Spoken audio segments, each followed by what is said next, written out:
This channel does not promote any violent, harmful, or illegal activities. All content provided by this channel is meant for an educational purpose only. গত এক বছর ধরে মুম্বাই আলোচনার কেন্দ্রবিন্দুতে দুটি নাম। তারা হলেন অভিষেক বচ্চন এবং ঐশ্বরিয়া রায় বচ্চন।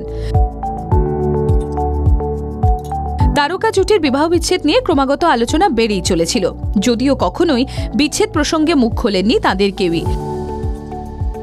শোনা গিয়েছিল মেয়ে আরাধ্যা বচ্চনকে নিয়ে আলাদা নিজের ফ্ল্যাটে থাকেন নায়িকা। অনেকদিন হলো স্বামী অভিষেকের সঙ্গে থাকছেন না। তবে এককালে অভিষেক ঐশ্বরিয়ার সম্পর্ককেই আদর্শ বলে মনে করতেন অনেকে, যদিও এক শ্রেণীর কাছে আজও তারা অন্যতম।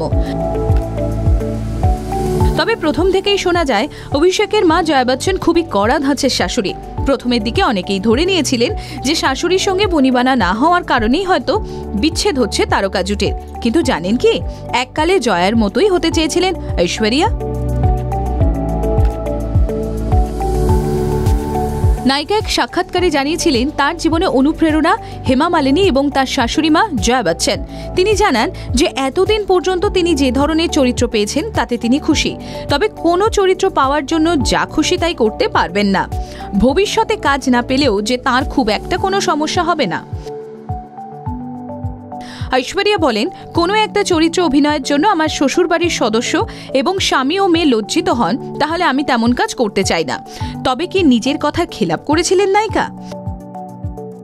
শোনা যায় রণবীর কাপুরের সঙ্গে ঐশ্বরিয়ার ঘনিষ্ঠ দৃশ্যে অভিনয় করা নিয়ে তার শ্বশুরবাড়িতে অশান্তিও হয়েছিল। এমনটাও শোনা যায় চিত্রনাট্যের পুরোটা নাকি অভিষেককে জানাননি তিনি, যদিও সেসব ঘটনাই এখন অতীত। ঐশ্বরিয়া সিনেমা থেকে বেশ দূরত্ব বজায় রেখে চলেছেন, যদিও অভিনয় ছেড়েছেন এমনটা নয়। TV9 Bangla digital.